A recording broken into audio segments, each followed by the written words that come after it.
Too often business owners today are focusing on the little things in business. They're ordering supplies, dealing with employees, and dealing with customers, when what we should be focusing on is the most important thing, cash flow. I've grown over 10 businesses from the ground up. In this podcast, you'll learn the ins and outs of building a business and how to build transferable value. And most importantly, you'll learn how to maximize cash. They call me Cash Flow Mike, and this is the clear path to cash. Hey, it's Cash Flow Mike, and welcome to the Clear Path to Cash podcast. I am with Andrew Royer, and I tell you, he contacted me this week, and what he's trying to do is exactly what I expect an accountant or a bookkeeper to be doing, right? That's giving you the advice to make your business better, to actually put more cash in your pocket, and build that lifestyle-friendly business that I always talk about. So, Andrew, welcome to the show. Thanks, Mike. Glad to be here. Great, and I'll tell you, that's exactly why I wanted you to come here, is because all the business owners I talk to, they need that, right? Especially me, when I'm building businesses, I expect my accountant to be able to not just tell me the numbers, but also tell me what to do next, right? And I think that's where you're at, right? You're integrating, profit first, and you're the first person I've talked to on this show that does profit first. So I know it's kind of new for you, but at the same time, it's still a great thing for business owners. And I want to dig into how you're going to use that and help business owners, really make their business better. So are you ready to go? I'm ready to go. Good. Hey, I'll tell you what, don't forget, if you're a new listener, you can see us on Spotify, on iTunes, on Google Play. We're on all the major directories. Also, I've got a YouTube channel. So if you want to see what Andrew looks like, go to our YouTube channel and make sure that, take a look at what we're doing, right? We're still in quarantine. We're still in our homes or offices, but, make sure you take a look at what we look like. So, Andrew, let's talk about you. Tell me about your practice. It's Royer Accounting. Tell me about your practice, what you're trying to do, what your goals are. Yeah, so I started the practice. Well, I actually started the practice because we have 4 kids, and trying to do that at a Big 4 firm just wasn't working for me. And after the cost of childcare and tax, somebody came to me and asked me if I could take over their bookkeeping. And I figured after tax and childcare, I was making about $500 a month. So I offered to do it for $500 a month, and that's how I got started. I love it, right? See, my first job, I worked for the state of Missouri, right? I was a state trooper, and my family outgrew my income. So I felt like our stories are pretty similar. Had my 3rd daughter, and all of a sudden, my child care expenses were more than my state salary. So I had to do something different, right? You got to use that MBA. But very cool. So how did that evolve then? You started off at $500 a month, then what happened? Yeah, so I started out at that point. I was still working on my CGA designation, and so I kept it at the one client. I finished that off, and then as soon as that got going, I realized I didn't want to stay home with 4 kids, so I had to grow the business, and so I could afford to pay for the childcare again. So, started doing the marketing. I had this, and I also saw when I took over his books, I actually saw that there was this real need for quality books. I felt like there was a lot of people to say, oh, I want to stay home and I'm going to do bookkeeping. They're doing the same thing I was doing. They've got a child, they want to stay home, do the books. But they didn't really know what they were doing. They didn't have the same kind of formal education that I had. They didn't have the skills really to do a solid set of books. So I started off and I wanted to make sure that I did the books. The books were solid. I made sure that people understood the books. And then the last piece that I really wanted to do was to be able to give them a growth strategy. Got it. So hey, let me ask you, because this is always an accountant or bookkeeper's nightmare. Did you get that proverbial shoebox full of receipts? Oh, absolutely. Right. A lot of it, especially the cigarette smell, that's the worst. Oh, there you go. Right. It's one of your favorites. So, I'll tell you, you're trying to not only just do the books, make it, so it's understandable. What's important? What's the importance to a small business owner who's maybe out there right now, not working with an accountant or bookkeeper that has rock solid books? What's the importance? Why should they even care? Well, a lot of it is if you don't know what's going on in your business, you can't make good decisions, right? So, and a lot of people think they're profitable and they're surprised, and it shouldn't be a surprise when I show them their books that they're not making money. I actually worked with one client where I told them that if they continued doing what they were doing, in 5 more years, they'd be bankrupt. And so once we were able to solidify their books and show them what they needed to do, then that was the first step, and then we could show them a plan in order to make the business more profitable. And they've now turned that business around in a few years, and they're looking to sell that business now. So those are the kind of things that can happen if you're able to stay on top of your books and know what's going on. Is there a method or a process that you use? I mean, if I'm your business owner, if I'm your client, what should I expect? How do you work with me? So we use Jetpack. We have a checklist that we go through to make sure that we do the same thing for each client and make sure that we catch everything, get you onboarded. We get you over to using a lot of software so that we're able to collect things remotely. And we automate as much of that process as possible. Got it. So when you do the financial analysis, I mean, is there any like techniques that you use? I mean, how does the guy that doesn't swim in the deep end of the financial pool, right? And what I mean is they didn't have the same sophistication or maybe level of education that you do. How do you get somebody like that to understand what he's seeing? And then not only that, convert it to an action in his business? I've always been pretty good at taking complex things and making them simple. So that's a big part of what I do is I say it in layman's terms. I don't generally do the accounting speak. Occasionally it slips out, but and then we use a lot of the profit first strategy when we're looking through a person's financials in order to identify areas where there's room for improvement so they can try and hit the target that we'd like them to hit. Got it. All right, so you mentioned profit first. There may be people out there have seen it. It's been around for a few years now, and it's really gaining in popularity, right? That idea. Explain to us what profit first is. Well, profit first is it's a cash flow system, and it's got guidelines for what you should be taking home personally, what you should be taking as profit, operating expense. The main benefit to profit first is it's a behavioral system. It's a cash flow system based on your behavior. So you ask most business owners how often they look at their financial statements, and if they're honest, they'll probably tell you once a year, or if they're really diligent, they look at it once a month. Wow. So an accountant, that becomes frustrating because you're trying, it's like, here, we've developed we've come up with a budget, we've come up with a cash flow strategy, we've come up with financial statements, and they're not looking at it at all. But what they do is they look at their bank statements. You ask them how often they look at their bank statements, and they look at it daily, if not multiple times a day. Well, I'll tell you what, I've been frustrated like that too, working with clients. When you talk about the bank statement, I always tell them this: hey, the bank statement's just going to tell you one thing. If you're having a good or bad day, right? Do I have money or not? That profit and loss statement's going to tell you if you're having a good or bad period, month, year, and then it starts over.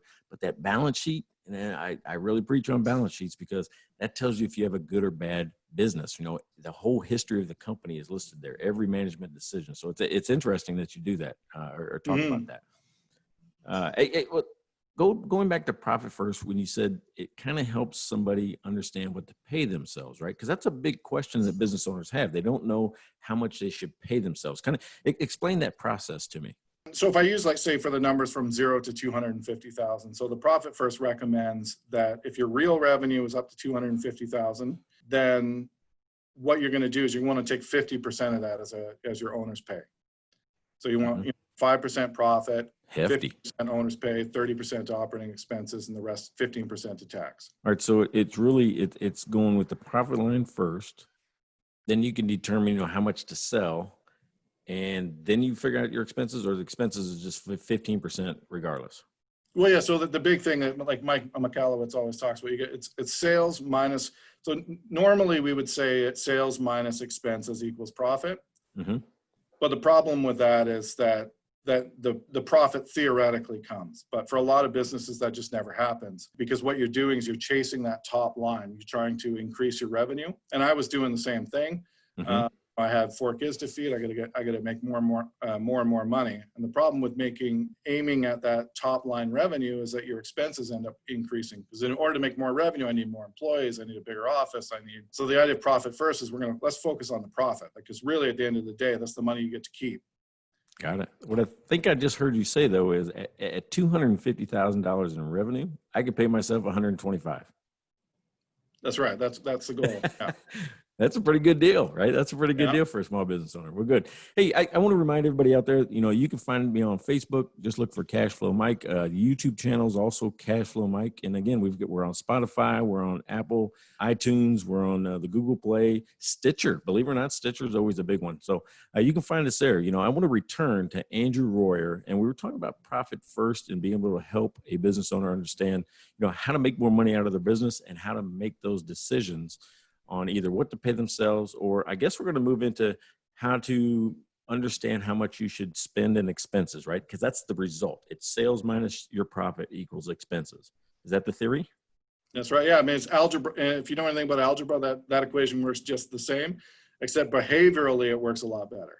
When you get to that number, what are some things that you would consider, or how do you explain to a business owner, what are the expenses you should cut? Like saying, hey, listen, we have to make some decisions here because I only have so much money to work with, right? How do you help them make those decisions?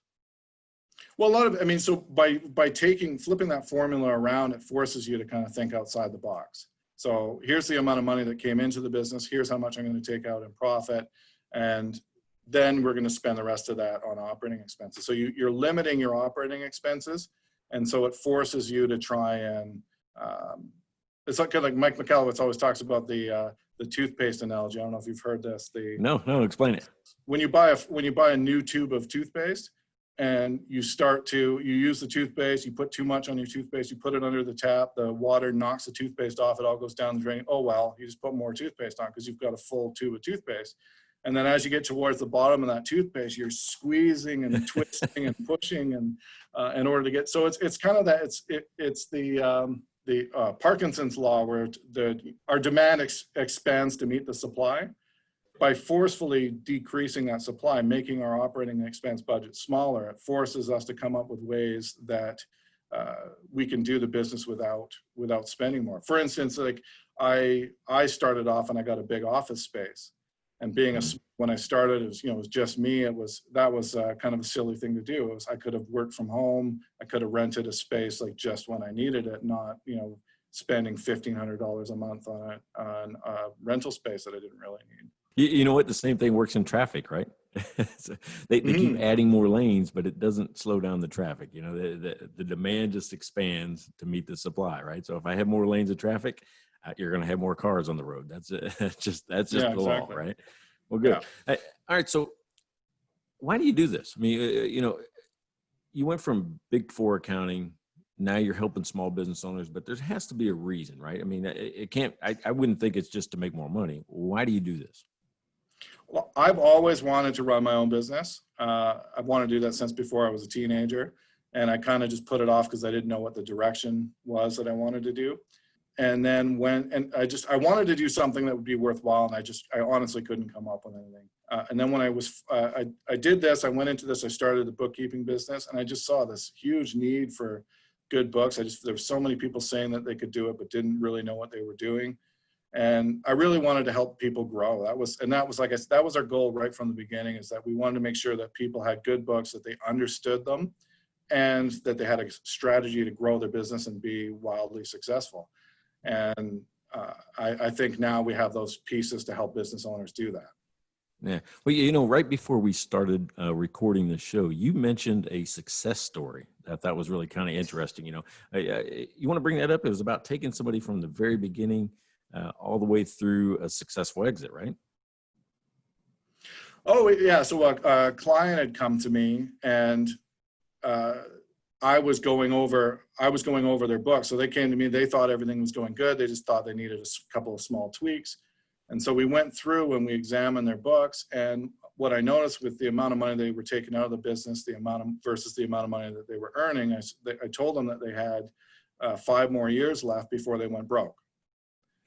And so then obviously we needed to work on, like, what can we cut? And we worked on raising prices. We worked on cutting expenses down, and we were able to identify the areas to make them more profitable. And now fast forward a few years, they're now looking to sell that business, and they now have a much stronger, more profitable business that they're able to sell.